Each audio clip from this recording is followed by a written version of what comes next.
Check, check, 1 2 1 2. Mic's good. There we go. Turn on my light. How are you all doing?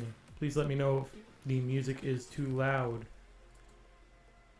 For those who are in chat, welcome back to class for another week. I'm going to give it a couple more minutes to see if we get any more people flooding in. In the meantime, how have y'all been doing? Coping with everything that's going on? For those who are in the class, how have you been doing with your code of ethics assignments? And finally, start shouting out if you got anything. What's new in the news? Let's get talking about that.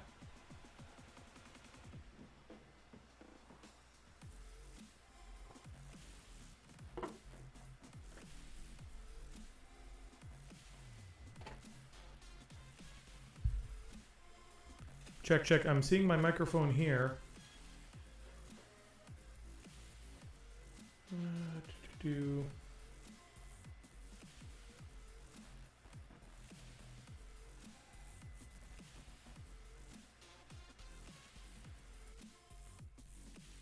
Check, check, 1 2.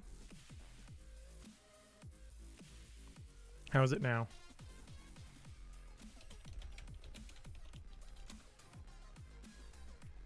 Check, check.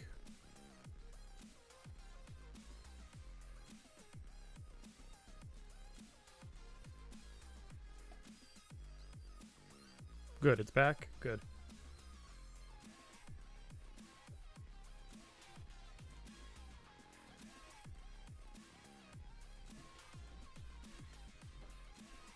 Beauty. I think I had my my camera's mic turned on as opposed to my computer's for this one. So how are we? How have we been doing? What's new in the news? I have a few articles lined up for you guys on Canvas, but do you have anything you've drummed up yourselves?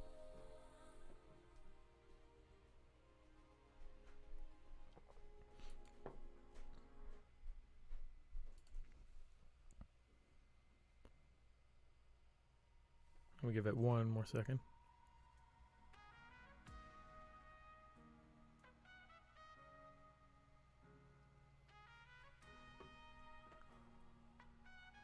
So while we wait for people to feed in, I'm going to get right into the,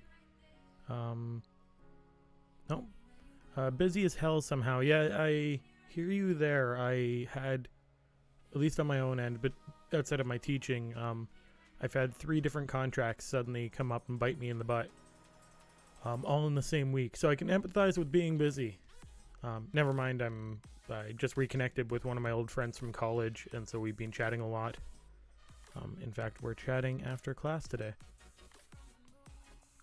He has a new project we might be working on together. What's got everyone so busy? I've noticed everyone's slowly kind of sinking into a routine, and that's kind of catching up with people now.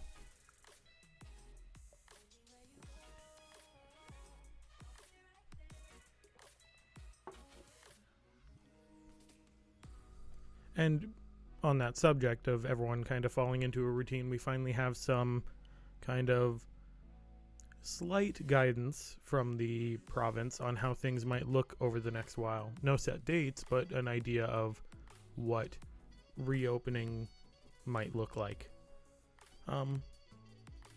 Which is an interesting read, to say the least. Funny enough, not one of the articles I gave you guys today. I'm going to pull those up now. Feel free to keep chatting in chat. That's what you're here for. Or that's why you're called chat, at least.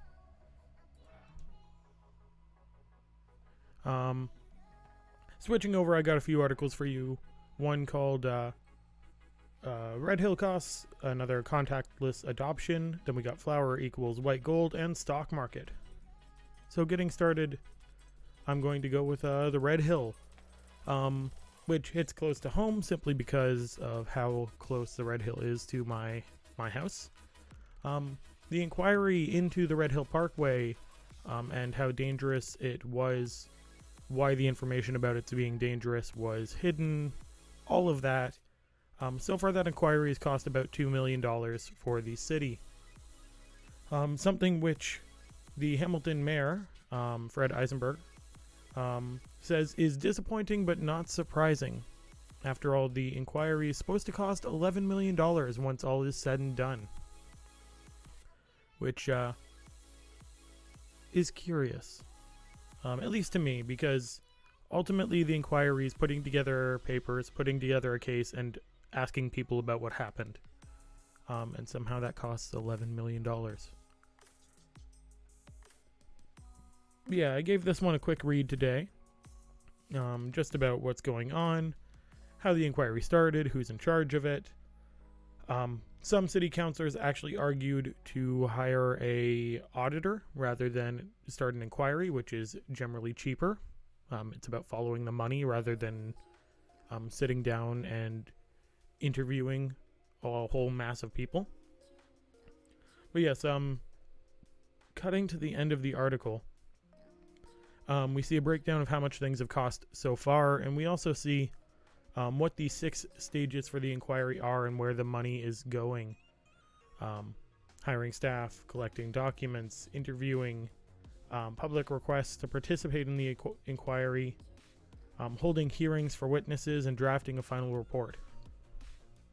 And it's also noted at the end of the article that the city's also facing a $267 million class action lawsuit for those who crashed, those who were injured, those who died on the Red Hill as a result of it being built unsafely.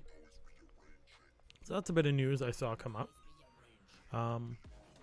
Again, if you're in chat, feel free to shout out what's new in the news on your own end. I'm just going to keep powering through this because I got a few interesting articles, to say the least. So up next we have one from In the Hammer about how Hamilton Burlington SPCA is now offering no contact pet adoptions. I didn't fully read through the article before class. I didn't get through it entirely. But yeah, they're essentially making it safer for people to adopt pets, and a lot of people have been doing that lately, at least in my own life. And I believe the trends show that more people have been taking in pets, just to kind of give them that little bit of contact during all of this. Yes, we have Texas reopening on Friday. Never mind Georgia having reopened. It's an interesting sight, to say the least. I worry it's too early, and a lot of other people worry it's too early. There are shots out of Georgia of barbers giving haircuts. For the record, this haircut came from home. Yeah, barbers giving haircuts, salons open, pool halls are open for some reason. I'll be interested to see where everything goes with that. Yes, Quebec is reopening elementary schools. A lot of people are arguing that is a bit preemptive. I know currently with Mohawk in the college, the plan is that this semester is over, but the summer semester will most likely be online. And there's a potential the fall semester could be. We don't know yet. I don't think anyone really knows yet. As far as elementary and high schools, I know the plan is that they're not, I don't believe they're reopening this semester is the current expectation. We'll see. Things change. Everything's fluctuating at all times. I mentioned in the class about misinformation. Don't trust anyone who says they have an absolute answer to any question, because things are changing constantly. But hey, at least we know that if we want to adopt a pet, we don't necessarily have to risk catching COVID doing it. And look at them, they're just cute. So, here we go. This is directly from SPCA's Instagram. It's essentially an online process where you look through the various pets online. You send in an application. You'll have a virtual meet and greet, so similar to a Zoom or a Skype meeting, and then finalize the adoption and schedule a essentially curbside pickup, presumably. So, beyond that, with regard to how the pandemic is affecting people directly, early on it was the toilet paper thing and sanitizer. At this point, I'm not going to play through the video. I highly recommend watching it. It's 2 minutes long. At this point, flour is a big commodity. In fact, it's so big that certain businesses, including the one featured in this video, are actually, that's how they're making their money. This bakery slash cafe doesn't sell coffee anymore. Now it sells flour for pickup. Because I guess, well, people are baking more. Again, thinking back to the pet adoption, thinking back to all sorts of different things that we're incorporating into our lives. A lot of what people are seeking right now is comfort. And what's more comforting than fresh baked bread or cinnamon buns or anything like that, right? It's a reason a lot of people are gaining a couple of pounds too, myself included, because it's easy to indulge a bit in some comfort food. So I recommend giving this video a watch and continuing to look for that kind of trend of people seeking comfort in a situation like this. There we go. Finally, I have a bit of economic news about the stock market. Namely, a whole bunch of economic journals, economic reporters are talking about turnips in Animal Crossing New Horizons. Apparently there are some tools out, they've been out for a week or two, or a couple of weeks, that help you predict the value of your turnip prices in Animal Crossing throughout the weeks. Similar to forecasting how the economy will turn out or how a certain stock will turn out. These apps or these programs forecast how your stocks, turnip stocks, will turn out. Well, I don't think there's necessarily any true news value in all of this. I do find it interesting that we have legitimate journalists. In this case, this guy does write about video games, but there have been actual economists talking about the value of these forecasting apps, one of which is called Turnip Profit. And this one is, he's talking about Turnip Calculator. And I find it very interesting that this is how people are spending their time. Don't get me wrong, I'll play a bit of Animal Crossing 2 or my own video games, but yeah, the entire legitimate articles about the value of virtual turnips. And that's how ridiculous something like this, or not how ridiculous, but how bizarre turmoil can be. Like I was talking about the other day, again with misinformation, sometimes the real news is crazier sounding than the fake news. Which is always interesting to me. So it looks like we got as many as we're going to get in chat today. So let's move into our actual lesson, unless anyone has anything else to bring up. That said, feel free to, when we're discussing our lecture as well. So today we're talking about social media and your career. And I know that's a big word. Hell, that's a big word for me as someone who's graduated college, pursuing a career. I can't imagine, I can't even remember what it was like coming out of high school and pursuing my career. To be honest, I don't think I really did. I think I just kind of floated through till I found my path. But it's still worth talking about. It's still worth knowing your options. There we go. So let's get started on this.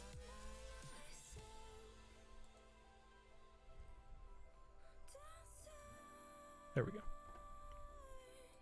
So today we're going to talk about the career options that you have, or at least some of the ones that I've collected for you, if you were to pursue a career in social media. There are all sorts of jobs out there that I just didn't have time to wrangle. I don't want to make a list of 50 different jobs you could apply for. But here are some of the broader ones. I'm also going to talk briefly about how to find work in social media and just kind of how to find work online in general for those who aren't already familiar. And finally, I'll be talking about navigating LinkedIn and how to make a LinkedIn profile. In fact, I'll be making one live on here, and you can follow along. And I'll turn that into a tutorial for your final assignment, which is due next Friday. Don't worry, it's not that big an assignment. It's honestly pretty easy to navigate. So without further ado, so the first question for today is, what does a social media job look like to you? Or what do you feel it would look like? For some, it could be taking photos, running around, getting quotes. For some, it's much more like the Instagram assignments I had you do. For some, it has nothing to do with the hashtags and nothing to do with the photos. It's all about the mathematics of everything and seeing what's successful and what's not. It's called analytics. So let's break it down a bit. So the first job I grabbed for you guys is the social media coordinator. I have a generic job description that I grabbed for what a social media coordinator does, and that is a social media coordinator is responsible for planning, implementing, and monitoring a company's social media strategy in order to increase brand awareness, improve marketing efforts, and increase sales. Really generic description. I hate this kind of jargon, so I decided to translate it. Basically, a social media coordinator makes sure all the social plans that exist are running well. They make sure, well, they're in charge of planning and creating new social plans. They'll track the success of all of it. And typically it's a single employee within a small business. So you might be the social media coordinator for anything, for a bakery, for a tattoo parlor, for a BIA, like a business association. It could be really anything. There's social media coordinators, albeit a couple of them at Mohawk. And you, as an independent social media coordinator, may work for one place and only one place as a career. You can also freelance this kind of work and do this job for multiple businesses at once. I know one guy who, albeit he does video rather than social media per se, he works for all sorts of different barbershops, all in the Hamilton, Niagara area.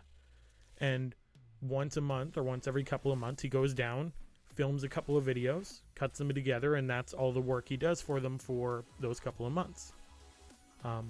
Then rinse and repeat, but for all sorts of different barbershops. It's a really good way to build a portfolio and build your presence in an area. But it's a lot of legwork sometimes. So next up, we have the social media editor, who they manage a company's overall digital image, the bigger picture. They work closely with bloggers and content writers. They create engaging content that their users want to see. They track what users are interested in, and they help set the tone and direction of the social media outreach of an entire company. This is more like your traditional editor. If you think to a newspaper, the editor-in-chief is there to make sure everyone's going in the right direction, to make sure that there are no flaws at the very end of the assembly line. They're not necessarily the one going out and taking pictures or finding the hashtags. They're the ones to make sure that the social media coordinators or that the content writers are all working within the standards of a company. They make sure things operate smoothly and that everything's high quality. This is why they're typically more, highly paid than your average content writer or social media coordinator. And these you usually see at a larger company. You'll see social media editors at things like CBC, and they'll be in charge of an entire branch of the company's social media. And there can be multiple editors too.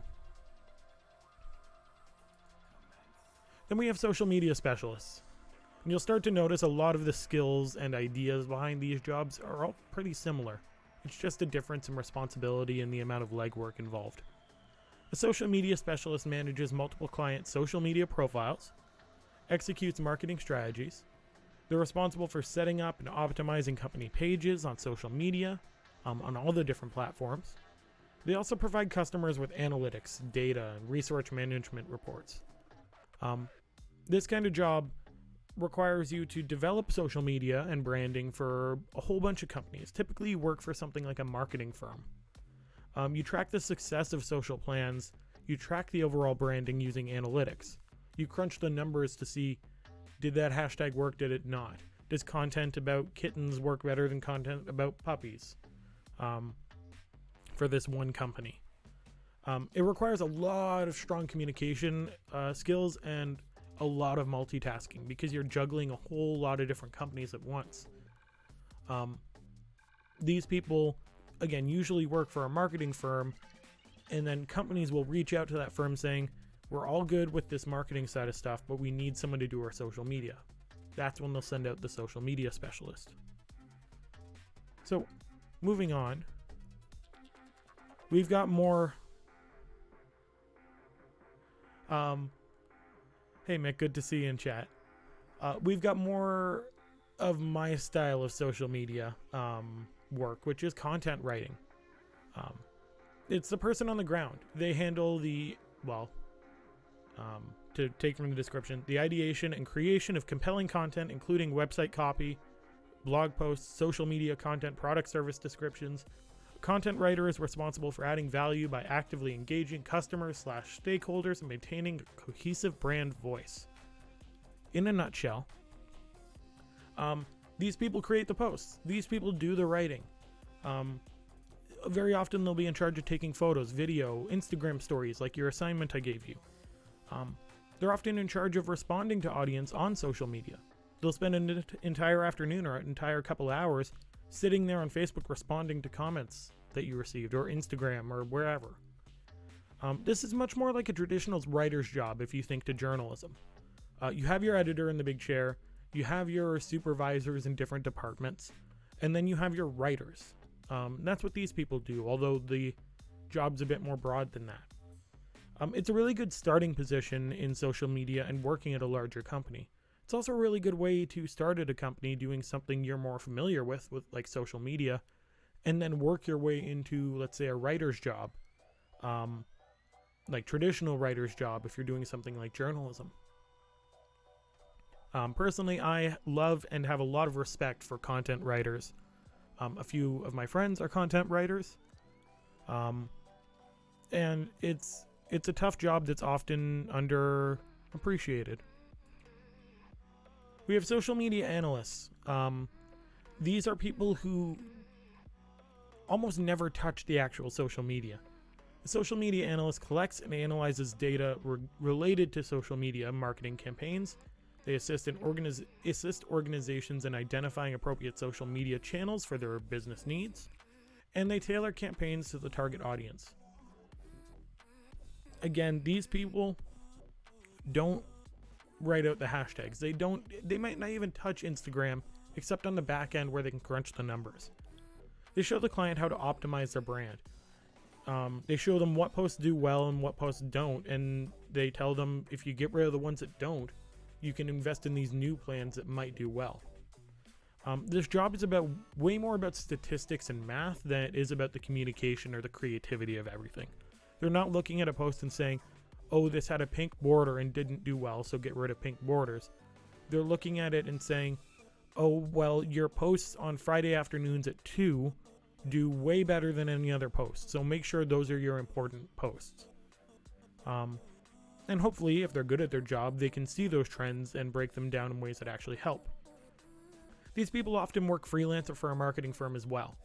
Again, people will say, we've got our social media up and running, it's not doing as well as we want to.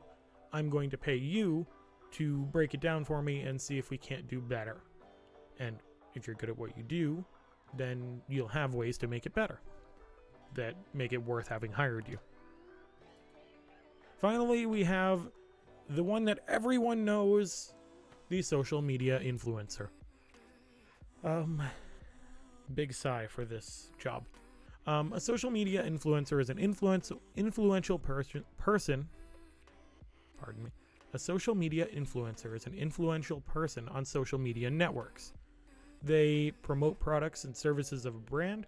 They can also be defined as a person who works in a certain industry and collaborate with followers in that industry or impacts an individual's purchases because of their relationship with target customers.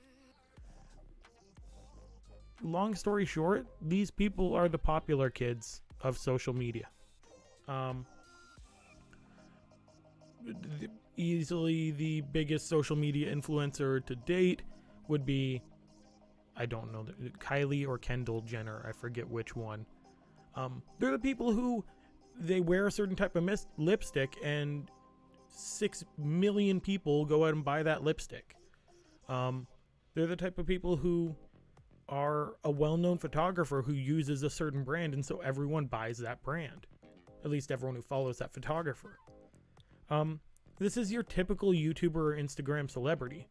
They work to build their own brand and gain sponsorships. That's how they make money. It requires a lot of marketing skills, photography skills, networking skills, a whole dog's dinner of different skills. You're practically a Renaissance man. Unless you have a lot of money, then you hire people to do that for you instead. That tends to really help.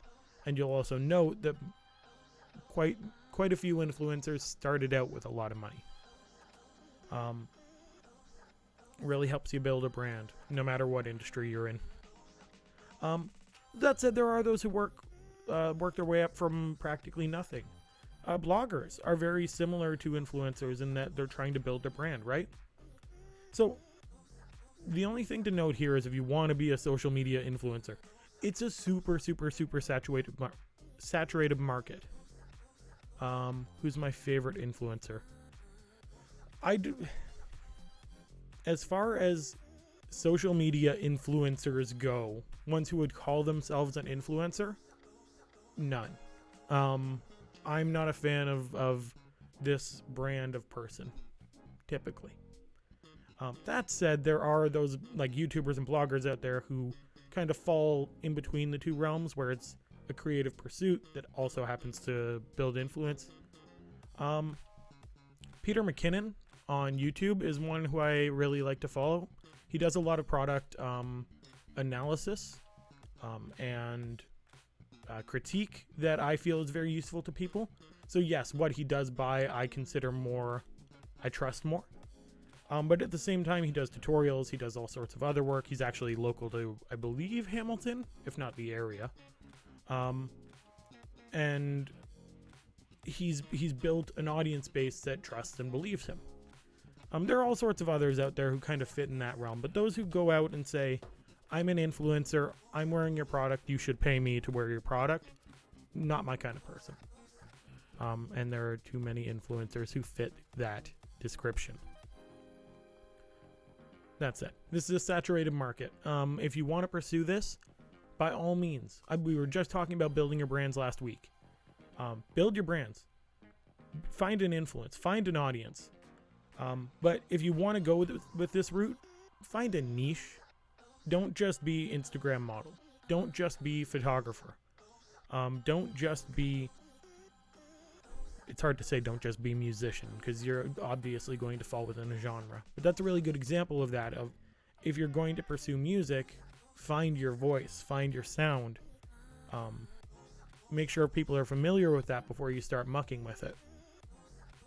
That is, unless you're experimental, then by nature you muck with it, but let's not get into that tangent. This is a job I put a very big caveat on before I suggest pursuing it. That's it. Those are the ones I lined up for you. There are other jobs out there. There are much smaller jobs. There are much bigger jobs. The one thing, before we start talking about what's on this slide, the one thing I want you to realize is that all of those jobs, all those descriptions that I just read to you, those really dry corporate jargon descriptions, that's if a big corporate company is hiring you. If Walmart or McDonald's were hiring you, those are the descriptions they'd use for their job postings. But more often than not, these jobs are small. It's more like a freelancer gig kind of thing, where your friend who runs a carpentry shop needs help promoting their work, but they're way too busy actually building tables, actually building cutting boards, doing the work that they love to do. So maybe they give you a cut. They toss you a couple of bucks to do some social posts every week. That's what these jobs tend to look like more, at least on the starting level. And it can be very fulfilling and a lot of fun. And the cool thing is, we talked about your brands, and your brands are all unique to you. If your brand is, I don't know, if your brand is edgy or a punk or anything like that, then work with other companies who fit that dynamic. If your brand is kind of, you like working from home, you like comfy, knitting, baking, all that, cool. Work with that. Work with companies who fit that dynamic. Work with a bakery. If you're a punk, work with a record store or a tattoo parlor. Like, there's all the cliches and the stereotypes depending on what kind of person you are. Sometimes working with those and working with your personality is the way to go, especially in social media. Because the internet is really good at smelling out inauthenticity.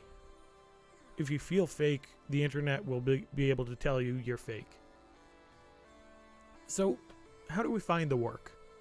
How do we find these hopefully interesting, decently paying social media jobs?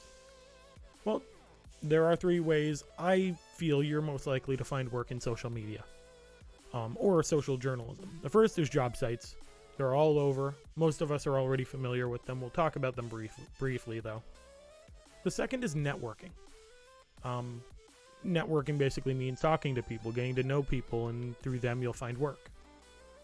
The third, finally, is building an online presence. We've already talked about this before. We'll talk about it a bit more, and then we'll move on from there. So, if we talk about job sites, I've got a bunch of links here. Feel free to use them. Some of these are general, like Indeed or Workopolis. Some of these are more specific to journalism or to media. There's also going to be job boards for all sorts of other things. Like if you're a model, there are sites to work as a model. If it wasn't obvious, job sites help you find jobs. Companies post job openings, employee or potential employees apply to them. There are all sorts of sites. Some are general, some are niche. And these sites are kind of considered your typical job searching option. And yeah, I'll go back a tad, talk about this a little bit more. So when it comes to these options, the thing to keep in mind is that there's a whole lot of people out there applying. I'm not a careers teacher. This isn't a careers class, so I'm not going to give you the 60 different tips on how to write a cover letter and all that junk. What I can tell you is that one thing people tend not to do is people tend not to apply because they're missing one criteria. And a lot of these criteria are optional. They come from a site that creates a generic description for the job they're looking to fill. I'm not going to say apply when you're unqualified, but I'll say don't let the fact that you have 1 year of experience doing social media keep you from applying to a job that requires 2.5 years of experience. Because at the end of the day, if you're good at what you do and you're passionate about what you do and you're going to bring a good work ethic to the job, that makes no difference. Not in my opinion, at least, and not from what I've seen. And keep in mind that there are a lot of people applying to these jobs, so you need to try to stand out. That's all I'm really going to talk about there. If you take journalism at Mohawk, there is easily 2 different classes that'll help you with this kind of thing, if not a couple more. Pretty much every program in college will give you a class on how to find a job. So let's talk about networking, which is my preferred way to find work. According to the internet, according to one random, it's a blog I found. Let's move my face out of the way. These are the 11 steps you need to follow to network properly with people. Meet people through other people. Leverage social media. Don't ask them for a job. Use your resume as a tool for advice. Don't take up too much of their time. Let the other person speak. Present a success story. Ask for suggestions on how to expand your network. Find a reason to follow up. Always remember to say thank you and online presence. Useful, right? I don't believe a lot of the hype with these kinds of posts, because at the end of the day, networking means meet people, connect with people, and hopefully those connections turn from an in-person connection to a professional connection, to work, to professional respect. You may not find a job from someone you connect with, but you may find the next connection that gets you a job. You may find an opportunity to teach. Like before I was teaching, connecting with my teachers as much as I did meant that I did a couple of guest speaking roles in a few classes, talking about different camera technology. And that's not a paid gig, but it's a way to build upon who I am as an educator, as someone who's into camera technology, as all of that. And that's all networking. So here are my tips. Meet people for the sake of meeting them, not for the sake of work. The worst kind of person I run across on a regular basis, and I hate to admit that there was a brief time where I thought this way, is the person who looks at everyone in a crowd as an opportunity. The person who looks at their classmate as, okay, they're my competition. Like ultimately, yes. Ultimately, you may apply for the same jobs. But I'll tell you, my friends coming out of college, none of us have ever applied to the same job. And not because we're like, hey, like I'll take this one, you take the next one, but because our interests are different. We're all professional, yes. We're all journalists, yes, but we're different people. My one friend's into cosplay, my one friend's into like hard news, and I'm into arts and culture. So there's really, I'm not worried about any of them being my competition per se. But yeah, when you meet someone and shake their hand for the first time and you're introduced, don't look at them as this is where I'm getting my job. Look at them as someone you want to connect with, because at the end of the day, people tend to like to hire people that they like. And the better way to be likable is to just forge a real connection. On the subject of being likable, be a legitimately nice person.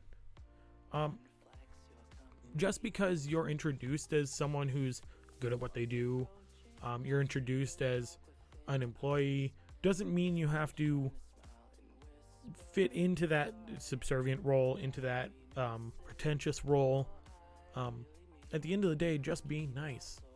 Shake their hand, legitimately smile, make jokes, don't go too crazy with it. Like, there's overconfidence as well, but just be I'd say be a good dude, is probably the best way to put it. Third, make sure your social media and professional. Make sure your social media is professional and up to date. There we go. I got through that sentence. At the end of the day, in a good rule of thumb is if you're out there and putting yourself out there as someone who might be hired, someone who might want work, it is a good rule of thumb to make sure that if you tell someone, look me up on LinkedIn, it looks good. If you tell someone, yeah, I stream on Twitch, it's got to look good, or you got to actually stream on Twitch. If you say I have a YouTube account and you only have 2 videos on it in the last 2 years, it just looks foolish. And make sure it's professional. If you add someone on Facebook, make sure that if you're trying to forge a professional relationship with them in any regard, you're not posting super offensive memes all the time on Facebook. Next, speak candidly and honestly about your work and interests. Networking isn't a job interview. Yes, they're connected. Yes, there are opportunities there. You're not lying about all your achievements. You're not lying about your interests. Don't tell someone, yes, I love to golf too, if you hate golf. screw that. Again, be authentic, be yourself. There are certain things you don't tell people, like the whole polite company thing. Like, it's best not to discuss politics. It's best not to discuss your in-depth philosophies on the geopolitical situation of Israel and Palestine, unless you're a diplomat who happens to navigate those things on a daily basis. Like, there are things you don't delve into, but don't hide who you are and don't pretend to be someone you're not, is my point, I suppose. Finally, well, I say don't meet people for the sake of work. Don't look at people as an opportunity for work or a competition or anything like that. Always look at everyone. This is just life advice from me to you. Always look at everyone as an opportunity to learn.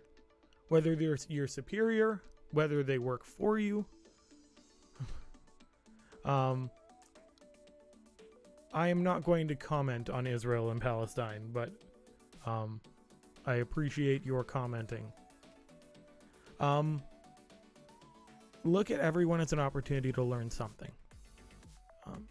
I make it a habit, for example, as a teacher, I make it a habit to try to get to know the students I'm teaching. You guys, students from my other classes, potential students for Mohawk. Not because I'm trying to promote the program, not because I'm trying to be your buddy. Though, again, be a nice person, meet people for the sake of meeting them. But I try to learn what you guys are into. My next class on Thursday, I ask them on a regular basis, what do you guys want to learn? Let's see if I can incorporate it. Mostly because that class is a bit more flexible. But I'm trying to learn more as I go on, and ideally so is everyone in a professional situation. And so it's not a bad thing to think, what can I learn from this person?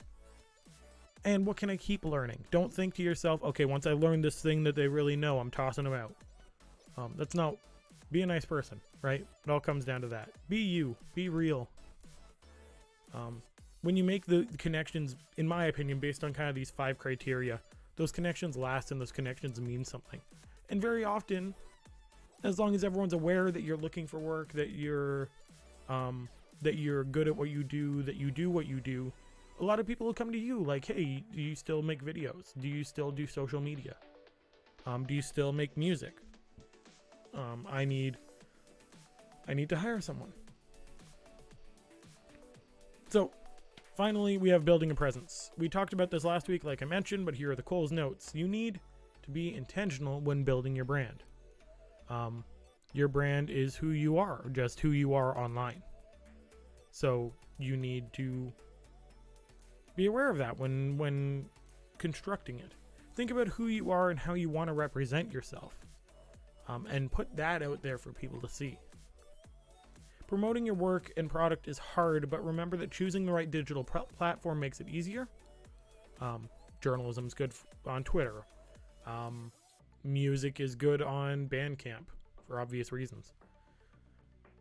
Making your work shareable also helps take some of the promotion work off of your shoulders. You don't necessarily have to, I have a typo in there, take of sooner. You don't necessarily have to be saying, like this video, share this video, all of that. Having everything shareable, it makes it one click away for all of your audience to share something that they enjoy. Make sure that your public online presence is professional in whatever regard professional means in your career. Again, if you're in a band, professional looks a lot different than if you're working for a law firm. Whatever that definition is, whatever that looks like, make sure that you fall within that. Finally, be authentic. Like I said, the internet's really, really good at rooting out fake people. It's hard to maintain a fake online personality. Even if you look to some of the influencers that I talk about, most of them, when they're smiling, they're smiling. They feel the way they feel when they're talking about a product, ideally. think of social media as a way to amplify a personality rather than a way to build it. Think of it like salt for your personality. If you put too much salt on, then it just tastes like crap, whatever you're cooking. But if you put the right amount on, it can take a good dish and make it a great dish. I speak from experience. I like to cook. So, what about LinkedIn? I've talked about it a few times. I've called it Facebook for professionals.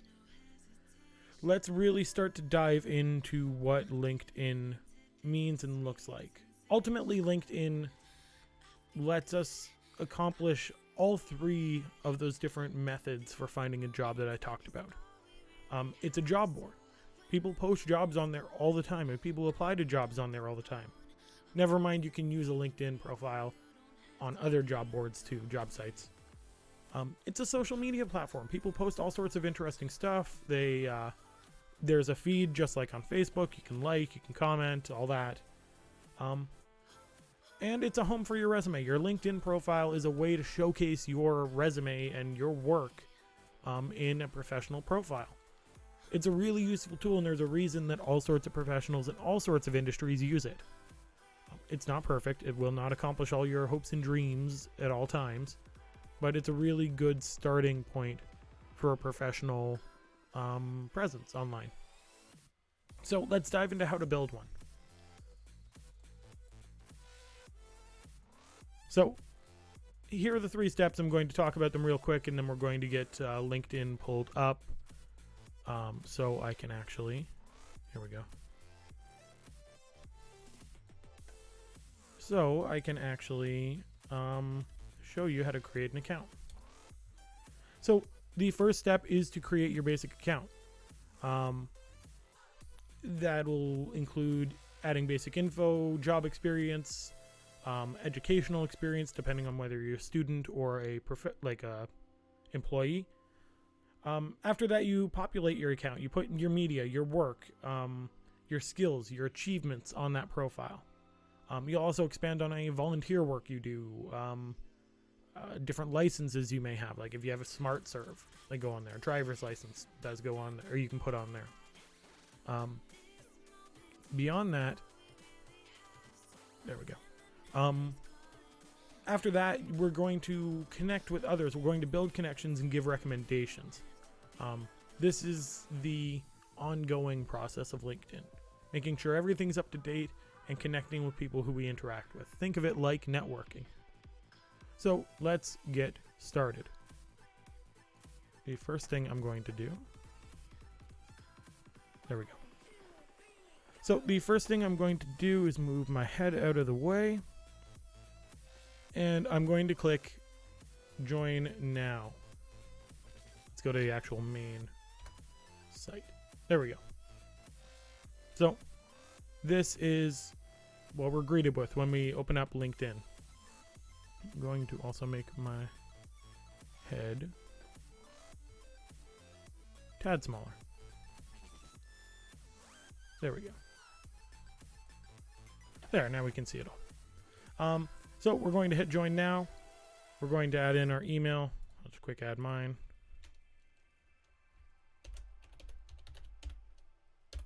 So we add an email, we come up with a password, agree and join.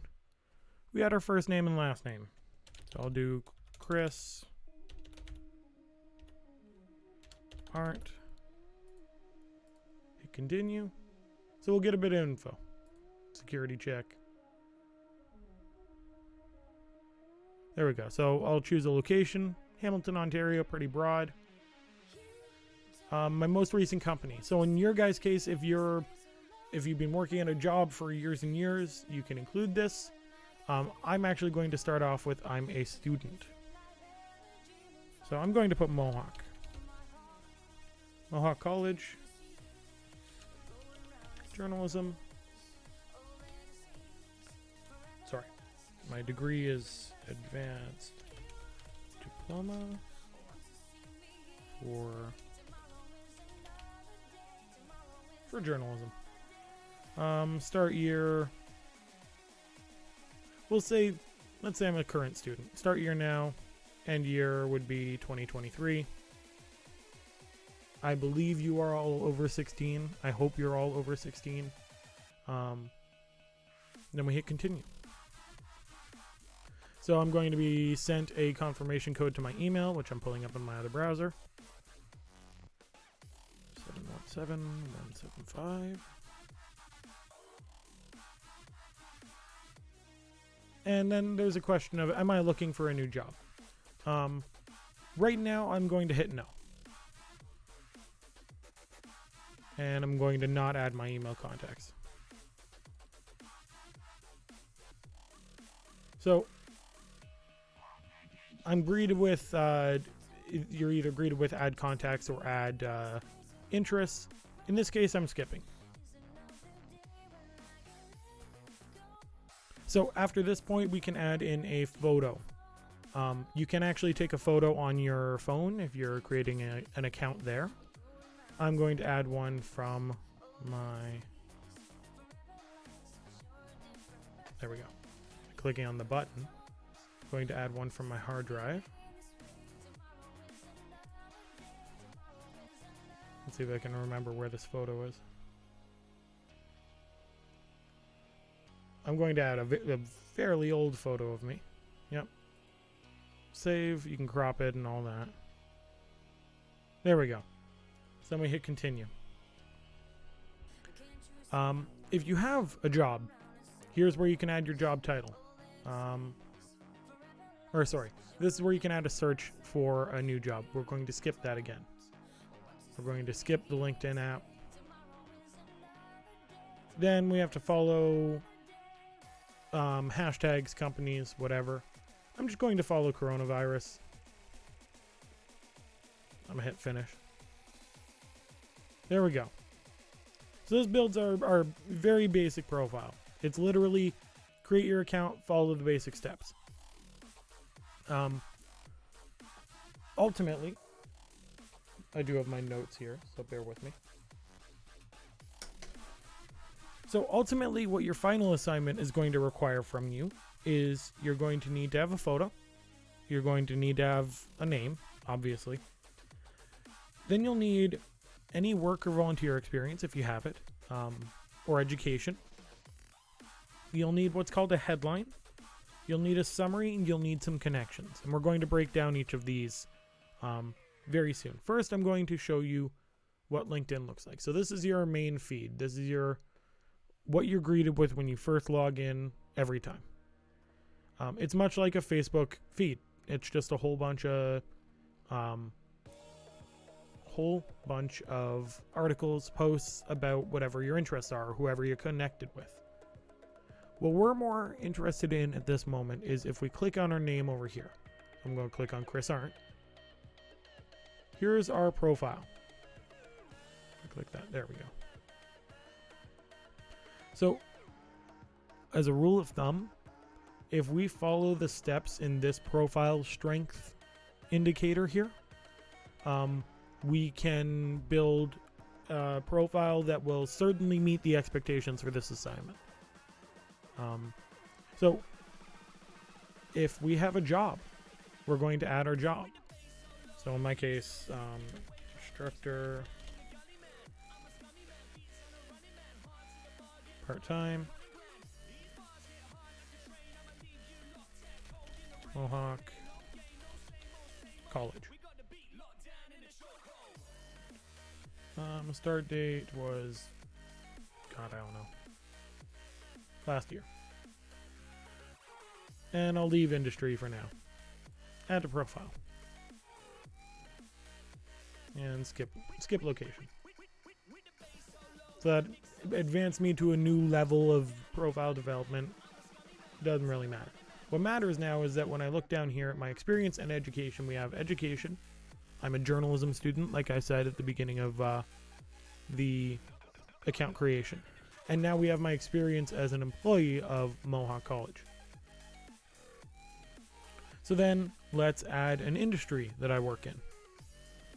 I can do higher education. Let me see if journalism is on here. At the very least, media is.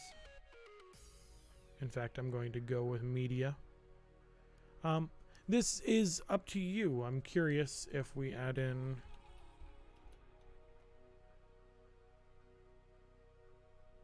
Yeah, student's not an option, so find something that fits you. What do you want your brand to look like when all this is done? Do you want to be in fashion? Choose fashion. I'm choosing fashion just because. This is the next important one that your account will also require, is I need you to have skills. And don't lie to me when you say you don't have skills, because everyone has skills.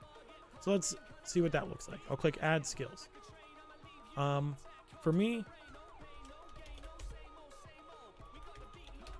photography. Great. Let's add another skill. I'll add videography as well.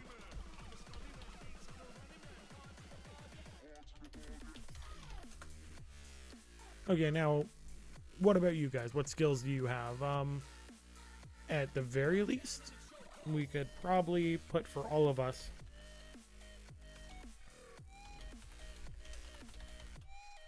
Microsoft Office probably applies to everyone who's ever graduated high school.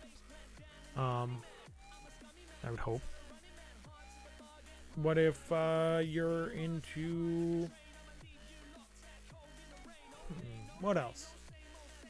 Honestly, these should be your professional skills. So if you're presenting yourself as a musician, pardon me, using or adding cooking as a skill is probably not relevant. So let's say communication. And let's finally put I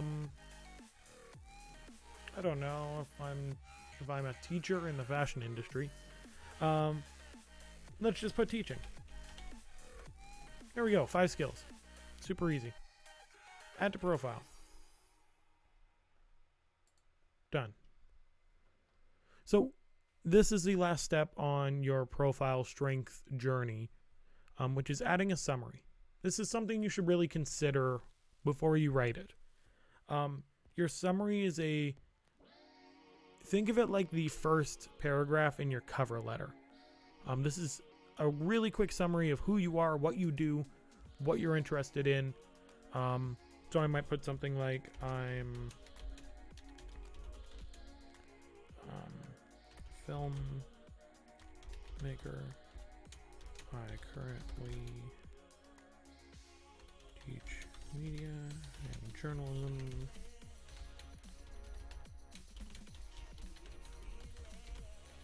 College. Make sure all the writing is free of typos, for the record. The easiest way to be overlooked for any job is to have a typo in your resume, cover letter, anything like that. I hope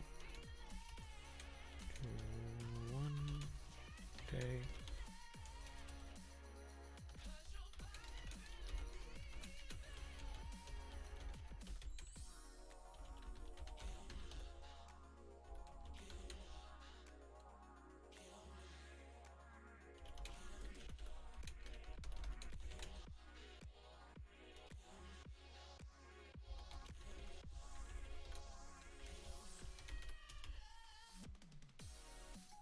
let's get rid of that typo.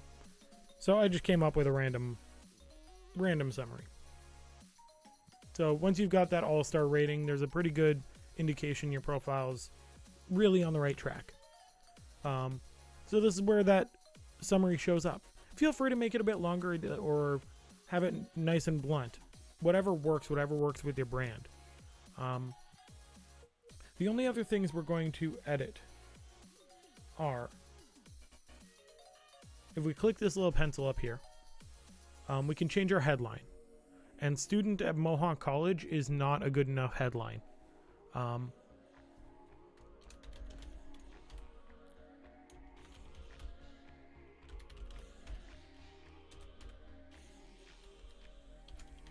Teacher and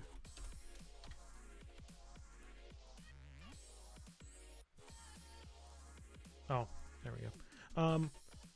So changing up our headline to better fit what we want to be, what we are making it more dynamic, more interesting. That's something you're being graded on. All of these little considerations go into the bigger brand that I'm having you guys build. So make sure to edit your headline. Don't worry about postal code. You can change your industry at any time. If you have a website, if you're into music, if you have a blog, you can change your contact info as well. You can change your email address and all that. For the record, most people cannot see your email address on this website. But you can also add your website up here. Right underneath your profile URL, you can add on a website and choose what it represents. A portfolio, a blog, a personal site, who knows. Discard. I discarded my headline, but you get the point. So, beyond that, let's talk about adding profile sections real quick.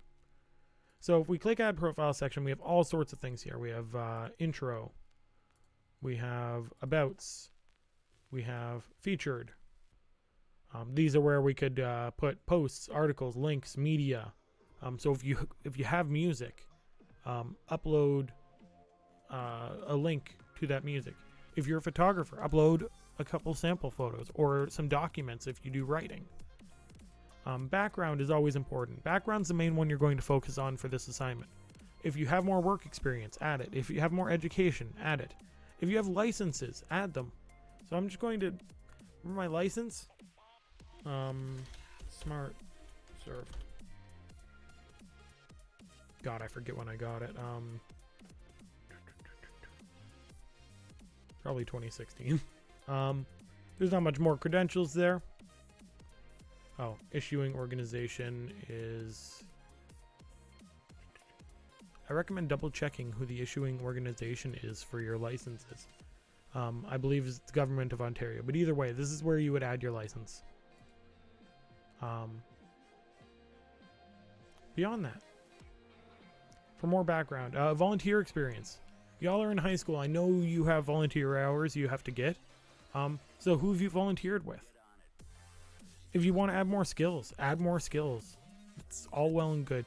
Don't go too crazy with it. I don't want to see 70 skills on your profile, but having a good 10 or so is a good call. Accomplishments.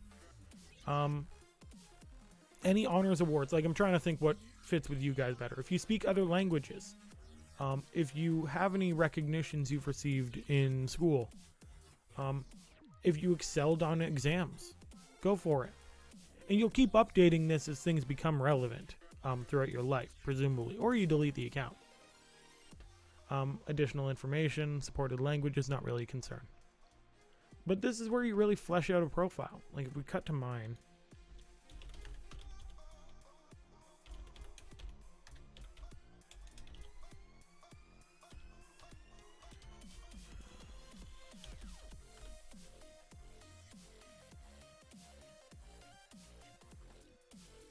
there we go.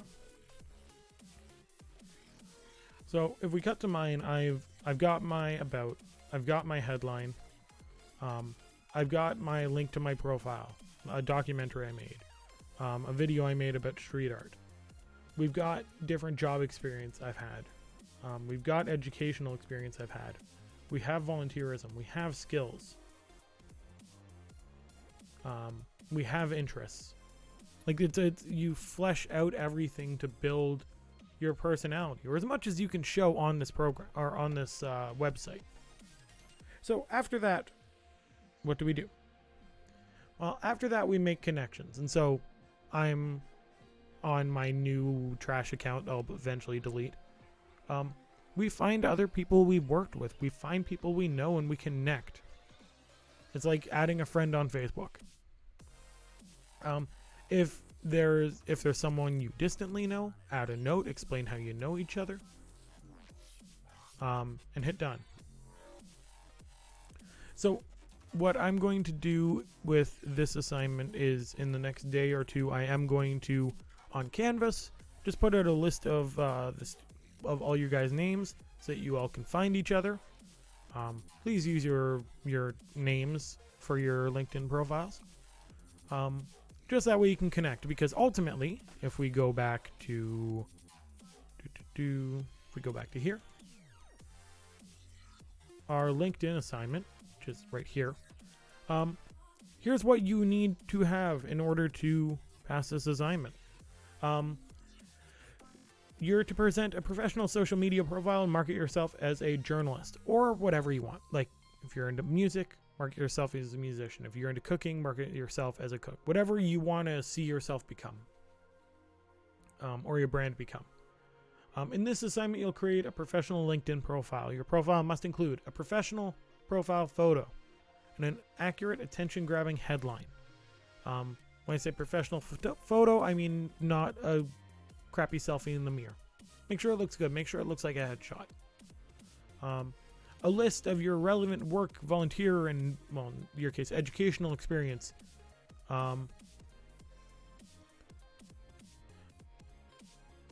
Excellent descriptions of your education and skills. When you say, I went to whatever high school you went to, talk about what you particularly excelled in. I was a particularly good student of history and philosophy. I also took horticulture as a secondary study. You know, ham it up. It's like your resume. I want a short and punchy summary written in the active voice. It directly relates to your skills, experience. Everything has to be connected. And when I say the active voice, it's not I have been making music, it's I am making music. I have been writing about Hamilton, I am writing about Hamilton. And I want you to have connections, 5 connections. If you find me on there, feel free to connect with me. I will happily accept anyone who asks, but you have to find me first. And again, I'll be publishing a list of everyone's names so that we can find each other. When you've finished, all you do is create a Word document with the link to your profile in the document and put it in the assignment folder on Canvas. If for some reason you can't get it in on Canvas, just email the link to me. That's about it for that assignment. So, real quick, getting back to our PowerPoint.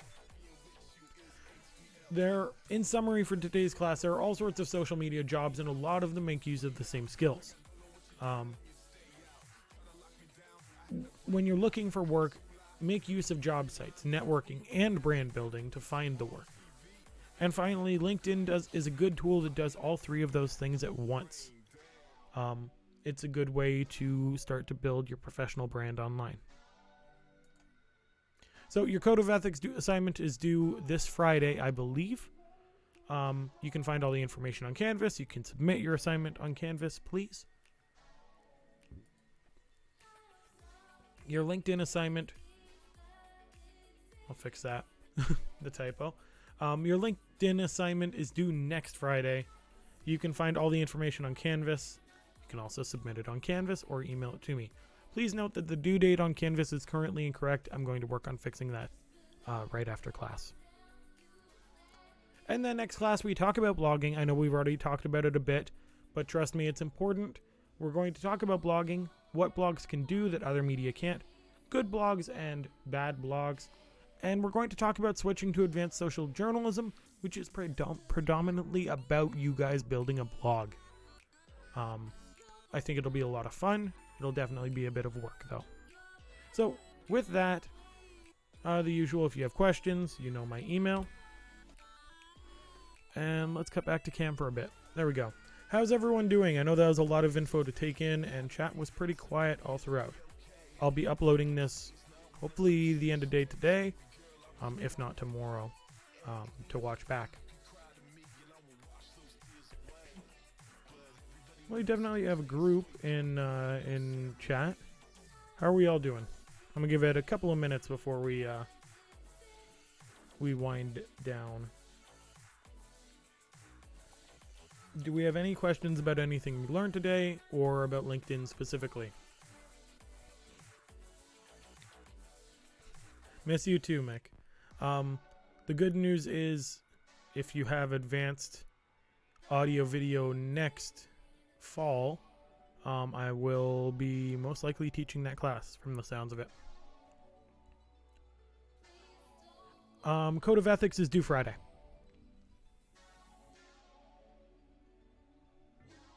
Yeah, I believe that's also what it says on Canvas. If not, I guess call it an unexpected gift. Let's see.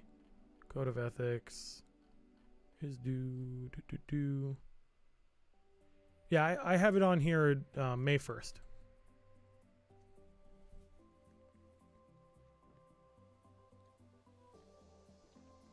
How are we feeling about the LinkedIn assignment? Do we feel okay about that? Do we feel like it going to be enough? Not too much? Let me know. Also, Mick, out of curiosity, do you have a print layout class this summer as well? Sounds easy. Good. I want it to sound easy. It's not a hard process building a LinkedIn profile, and it's an important thing to have. So hopefully it is easy for everyone. If not, if you have questions, you got my email.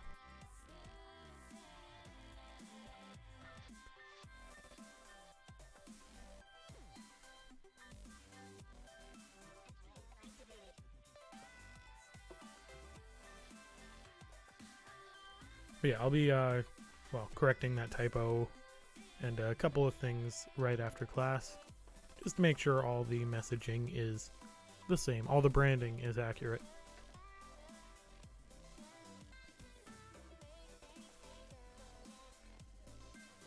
Sheesh, okay, I need to get going then. Well, fair enough. Yeah, it's weird that the end of this class is so rapidly approaching us. But what's awesome about the next class, Advanced Social Journalism, I'll give you this kind of teaser, even though we're talking about it next week. The cool thing about that class is your big assignment is going to be build a blog and put a couple of blog posts on it about whatever you want to talk about. And if you find it easier to put those posts out in week 1, that's cool. If you want to do one every 2 weeks or however often, that's cool too. So it's really however quick or slow you want to get that assignment done. But yeah, if you want to talk about music, you talk about music. If you want to talk about cooking, we'll look at my blog, which was all about cooking. Those are the 2 examples I always go to. There are other things in the world besides those 2 things as well. But yes, before we get to that, we'll have to finish up this Code of Ethics, which is nothing crazy, and do the LinkedIn assignment, which is also, in my opinion, nothing crazy.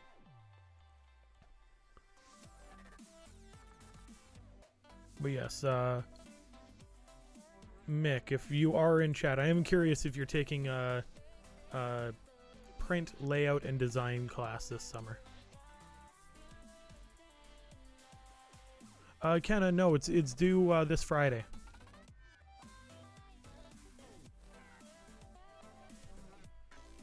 Yeah, you still got plenty of time. It's always a crappy thing to lose an assignment like that. If you do run into any more trouble with meeting the due date, please email me. I'm more than flexible on these kinds of things. I just need to know that you're having issue.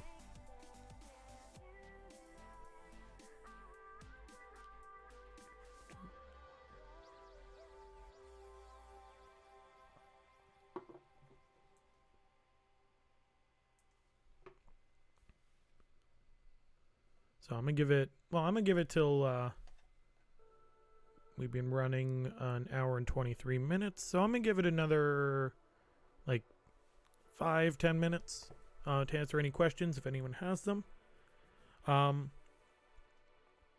So for those who are in chat and haven't completed their Code of Ethics assignments yet, how are we feeling about that? The assignment's not too tough.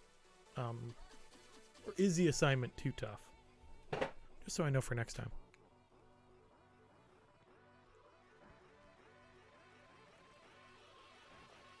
And again, if you have any other new news to shout out in chat, feel free.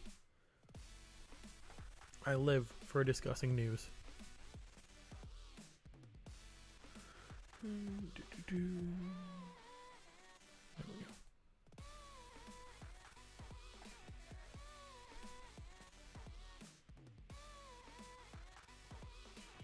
For those who are curious as well, I have another stream today at 5 where I'm going to be editing photos and just chatting with chat.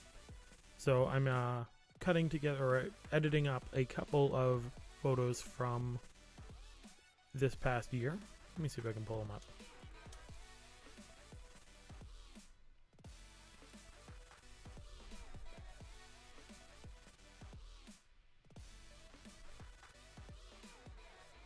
Fair enough. Just been hammering down assignments for English.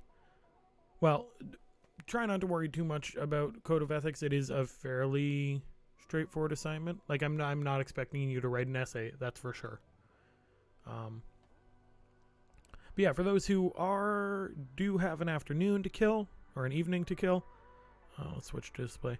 I'm going to be editing these 3 photos into something that looks real nice. Going to be taking these and making them better. So that one right there, and then this one. And for those of you who are into photography and want to know about how to edit HDR photography, this one here of the gravestones will actually be an HDR photo I'm editing. So yeah, if you got the time, feel free to tune in. Same link, same channel, couple hours from now. And it'll be chill. I'll just be editing and chatting.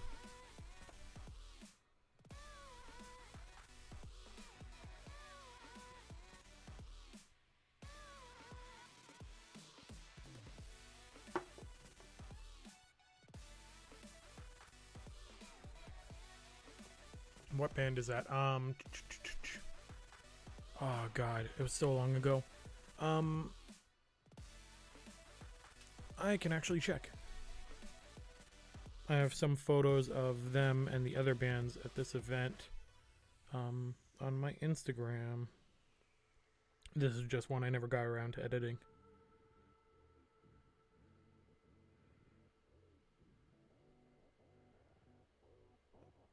Okay, that's not Drop Top Alibi.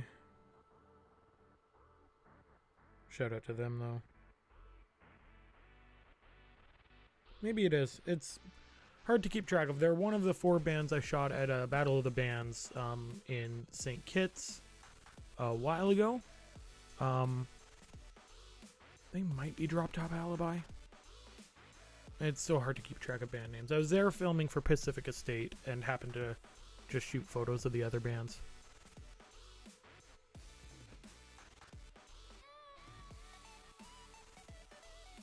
But yeah, yeah, this is one of the photos I didn't edit. The final pieces, let me pull them up.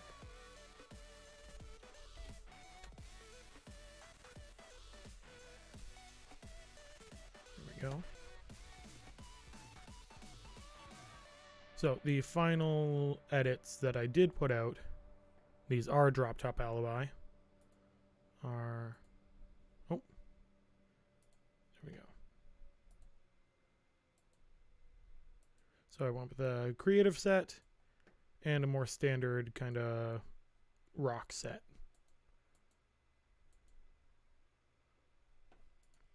And then I also shot a video, which I'm not going to play just because the music could be an issue on stream. But yeah, my life is shooting photos of random things I come across. And so I've got a whole collection that I'm just now spending time editing. Same with these. These are both Dundurn Cemetery. I shot with another photographer friend of mine. But yeah. So with that, I'll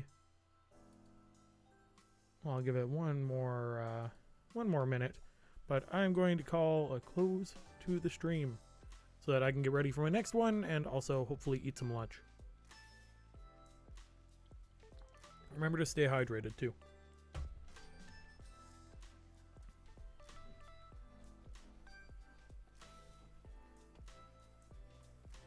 So for those who tuned in today and will tune in on the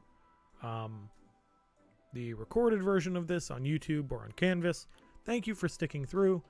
There will also be a shorter version of this that is just talking about LinkedIn and how to navigate that. So without any more vamping for time, thank you all for joining me. Stay safe, stay informed, and wash your hands. Have a good one.